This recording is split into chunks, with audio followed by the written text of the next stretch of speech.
Hello, welcome to episode 53 of the Isla Paradiso bunch. In this episode, we begin in Egypt with the same group of adventurers: Hayley, Josephine, Judy, Jeannie, Sam, Dianna, Craig and Meryl.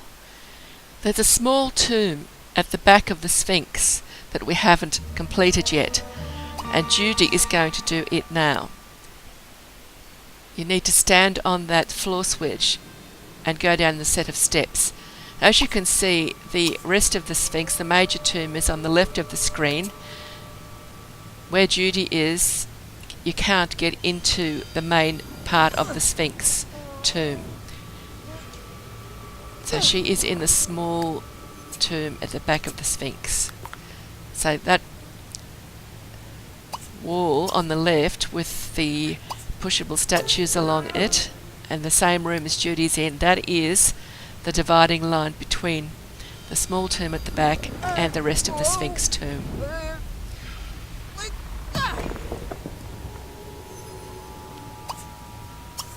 This is the final tomb for this visit to Egypt. When Judy has finished this tomb, she'll be going back to the base camp for a sleep because she's getting really tired, and then they'll be going back to Isla Paradiso. When they arrive back in Isla Paradiso, we will meet up with the rest of the household. That's Meryl, who you remember as the evil Sim. She's taking care of the toddlers, and the toddlers are Hayley's daughters, Wendy and Jerry, and Judy's plant Sims, Bertie and Benji. And then the clone that Judy made of Triton King, who is her little mermaid toddler, Terry King. So there's 5 toddlers at the moment back in Isla Paradiso being taken care of by Meryl, plus of course Stella dog and the cat that hates Judy, keeps shredding her feet. And they're all waiting for us to return from a long extended journey through China, France and Egypt. So now she's going to pull that pushable statue and then push it onto that floor switch to get to the next part of this small tomb.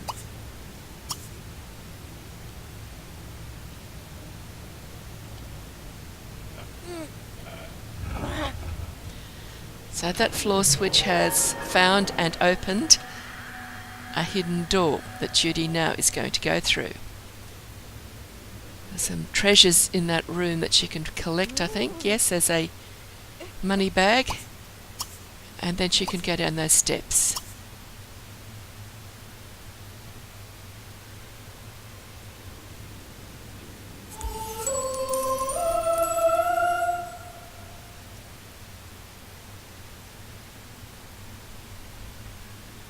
Now from these levels down, I don't think we can actually see into the main part of the Sphinx, because the main Sphinx tomb is at ground level and up, and this small Sphinx tomb at the back of the Sphinx is at ground level and down.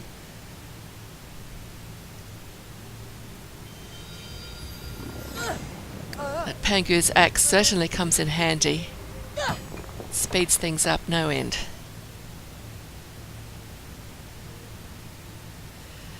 She's got to find her way into that room with the hidden door that she's just examining at the moment.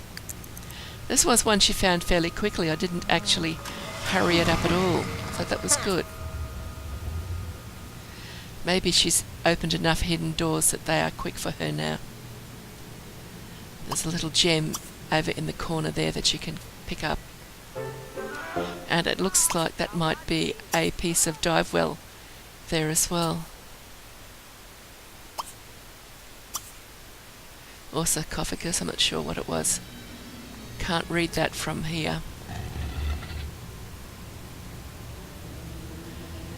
So she can get into that sarcophagus and see what treasures are to be found.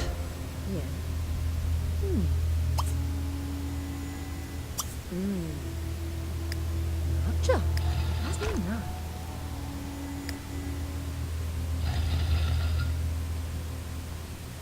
search the second sarcophagus. Don't know what happened to the mummies in all of these sarcophagi, but she's got the treasure.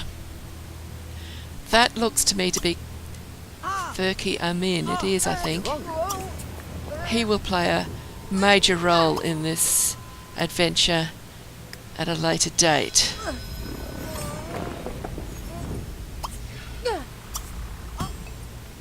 On the floor switch, and discovered a hole in the wall that she's going to find out what's. I think it is the switch. Yes, what's it opened? Hidden door. Treasures in that room.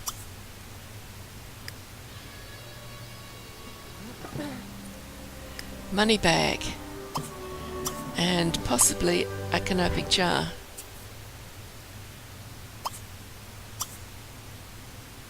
It could have been a vase, some sort of a relic anyway.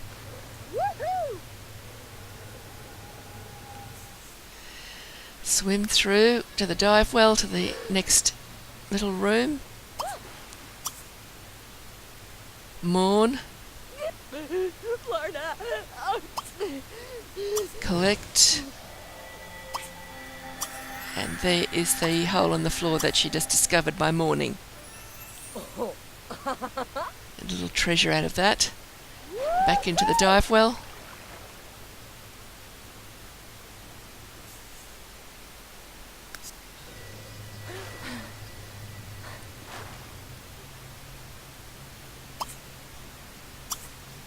Into the next room that she found when she cleared that rubble pile a little bit earlier. Now she's got 3 boulders that she can smash to reveal a treasure chest, a pushable statue, and guess what? A floor switch to push the statue onto, of course. There she is. She's got a piece of pushable statue and possibly a sarcophagus fragment, or it could be coins. I think it was a sarcophagus fragment though. And there she goes, eating a piece of dried food, so she must have been pretty hungry. It's good to have that in their inventory. They keep themselves going autonomously, usually. I have on my games on full autonomy. Makes life interesting.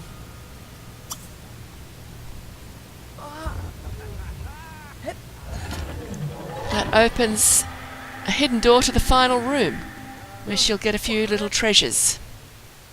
Obviously, she wouldn't get into this room if she didn't have Pangu's axe, because without the axe you can't clear those boulders.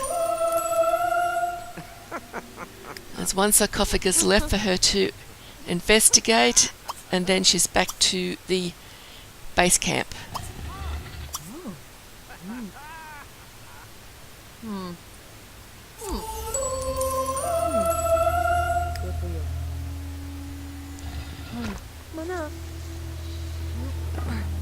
Food. That's a good thing to find. Now she can go back to base camp.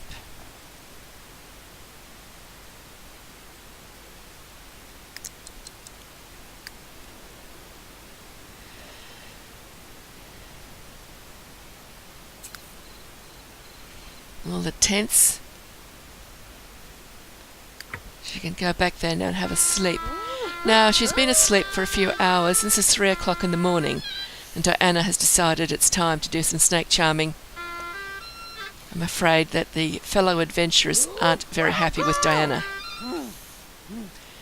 Remember when Judy was snake charming in the previous episode, the fellow adventurers were giving her tips, but Dianna wasn't getting any encouragement at all.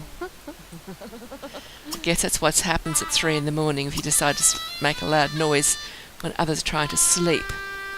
In the background you can see Hayley eating something that she's roasted over the fire, and looks like Sam and Meryl are there with her. They're all roasting something to eat. That sink is broken again. I thought Craig fixed that at the last episode. It must have broken again. So Judy has decided that's it. We're going home now. And they're off to... She actually did fix that sink herself. And it just continued to spray water everywhere, so the only thing left to do was abandon it. So here we are back at an island that they have arrived at, and they've all arrived at the same spot. All 8 Sims are standing on the same piece of ground there. Judy's heading off home first. They end up back at their original home, which is on the main island.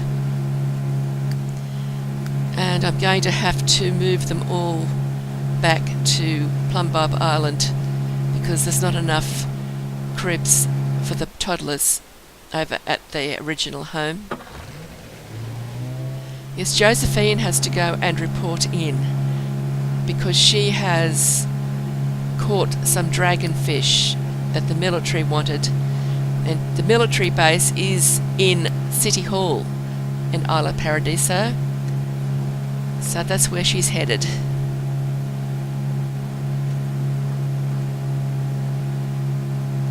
She's almost got to the land, and then she'll run up that path that we can see in the distance there, catch a taxi. So sometimes you get these adventures or opportunities at home that you need to go and visit one of the World Adventure Worlds to complete your opportunity, and that's what Dianna has got here. Judy has one as well, but she didn't manage to complete hers. Judy needs to disarm a trap in Egypt. If she goes back to Egypt again, I'll hope that she will get an opportunity to disarm a trap, but there's not many tombs left there now, so she may not be able to fulfill that one, in which case I will delete it, because it is holding up a slot for one of her skill opportunities. It's to do with her handiness skill. So here she is turning up at the military headquarters, which is also City Hall.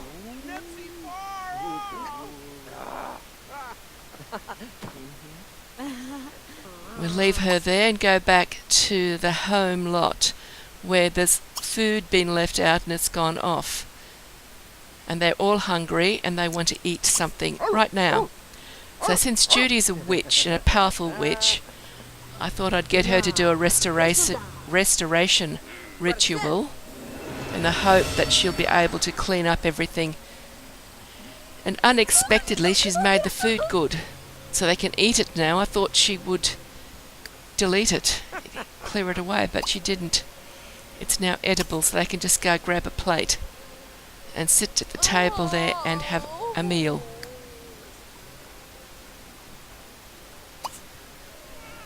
There's coleslaw on the left and peanut butter sandwiches on the right. The Stella dog goes outside to eat as well. Now these are still stuck back at the original landing point when they arrived from Egypt. So Jeannie's going directly home to the original house where the group of them are eating in the kitchen. And Hayley and Meryl are still there. They'll also have to go home. So Jeannie's just going to run up the bank now to go into the kitchen. Hayley needs to go back to the same house because she has got her 2 little toddler daughters there, Jerry and Wendy. They're the daughters of Hayley and Salty the mermaid, Salty Seaworth. Hayley is engaged to Salty. Salty wants to see the ghost of his wealthy spouse. Toddlers are all hungry and screaming. Meryl was stuck downstairs on her own with them at the moment. Looks like Jerry's decided to help herself to the pet food, while Meryl gives a bottle to little Terry Butler, who is the clone of the mermaid or the merman, Triton, whatever, Triton King. And now she is going over to give a bottle to Jerry to stop her eating that pet food. And Wendy is screaming in the foreground she'll get her bottle next. Righty-o, we got a notification that Dianna had 2 hours to get to the coffee house, and she's hurried there from where she was. She was eating in the kitchen last we saw of her, and now she's got to set up the stage and do a performance. She's got a gig. This was scheduled from before they left for Egypt.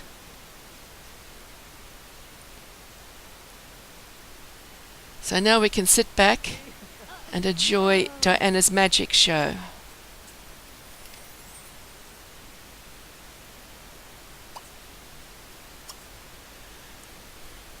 I'll get Josephine to drop by as well, because she's on her way home from delivering the dragonfish to the military base.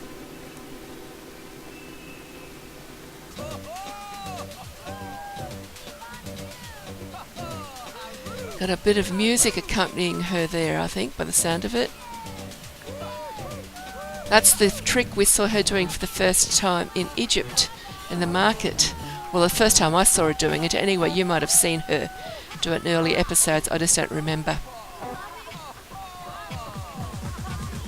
There's Josephine turned up, but she's hungry, so she won't be there for long. Just send her into the cafe to get something to eat.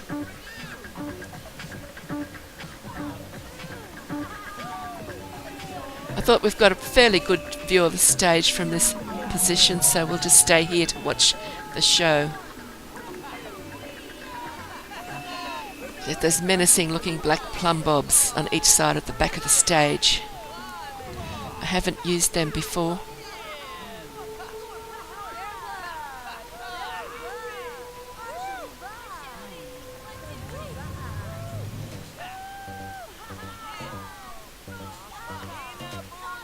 The audience is very enthusiastic, but they usually are, except of course for that female on the left. She sits there reading a book through the whole performance. I kept watching her, and that's all she did, was read that book.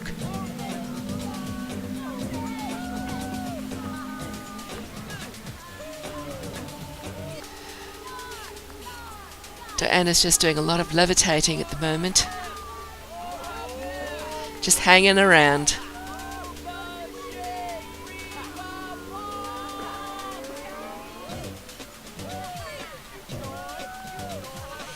Now she's spinning around. She seems to look to the left side of the stage whenever she's got to think of a new trick. Cards. Playing cards.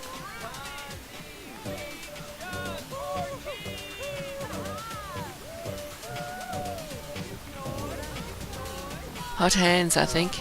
Yep, hot hands.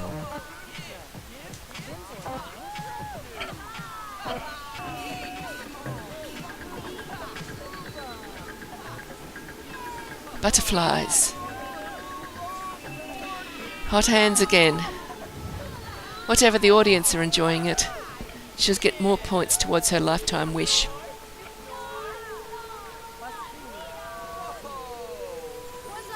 Doves. I like the birds. Oh, she's got a magic wand out now.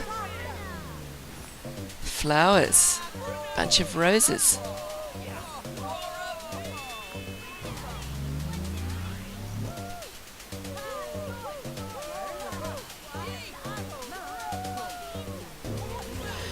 More butterflies from the other side of the stage. A birthday cake. When she was back in Egypt, she was conjuring gnomes, and they all went into her inventory. I'm wondering if, when she conjures the birthday cakes, if they go in her inventory as well. I don't think so. I was actually surprised to see the pile of gnomes that she'd gathered. They were all the magician gnome from Showtime, the magic gnome. And more doves.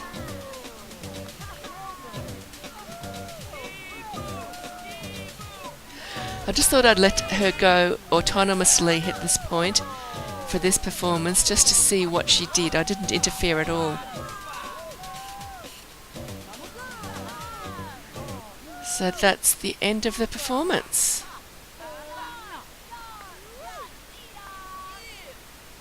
So now she can go home. We'll pick up Josephine just on the other side of the cafe, having a conversation with a few Sims. She didn't seem to be fighting with them yet. Then we'll head off home to see what the toddlers are up to. We've got to get them all moved across to Plumbob Island. So Hayley's arrived there, and she is holding little Terry Butler, the mermaid toddler, the clone of Triton King. And he's tired, but he also needs to use the potty. So he's setting off there. Turn that radio off. Don't need to listen to music. There's a gnome there that will undoubtedly turn it back on again immediately. Here's Jeannie coming down the steps. Now there's all this spooky music going on, and that little box beside to the right of the computer screen, that is the urn containing the ghost of Mia Azul. So presumably she's around haunting somewhere. Although that was the Ghostbuster music then, so I don't know. So here we are on Plumbob Island, and Stella dogs come up to the surface because there is a strange sim hanging around. That seems to happen here sometimes.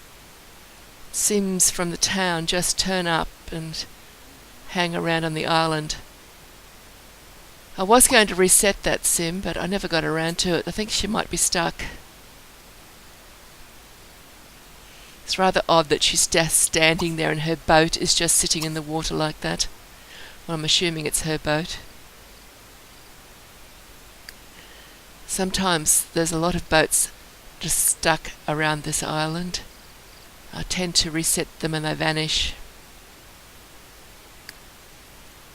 Okay, this is inside. You can see here that each of the toddlers has got their own cot or crib here. So that's why we had to move them across. There was only 2 over at the main house on the mainland. The 2 little girls are there. One's already in her crib. That's the with the green cover on the bottom corner of the room on the left. And Hayley's holding Wendy to put in the other one. Judy's put Terry King in his, and now she's holding, I think that's Bertie, and she'll put him in his crib that's in the room there. Muriel's just finished fixing the all-in-one bathroom, and there's Meryl just arrived there. She has got the other little plant sim. Did you notice the plant sims aren't bright green? It's because I didn't change their skin. I just got the slider and dragged it as far as I could to the left. So they're still green. It's just that they don't look as bright green as they did before. And I also gave them different hair and different hair colour, because I think they look very much alike. They're possibly even identical. And the way to tell them apart was to just give them different hairstyles and different hair colour. The similar thing that I did with the 2 little girls of Hayley's. They've got the same colour hair, but it's different styles, and they've got distinctive clothes on, so I can tell them apart. And if I get too confused, I can just hover over them. and I'll get told what their name is.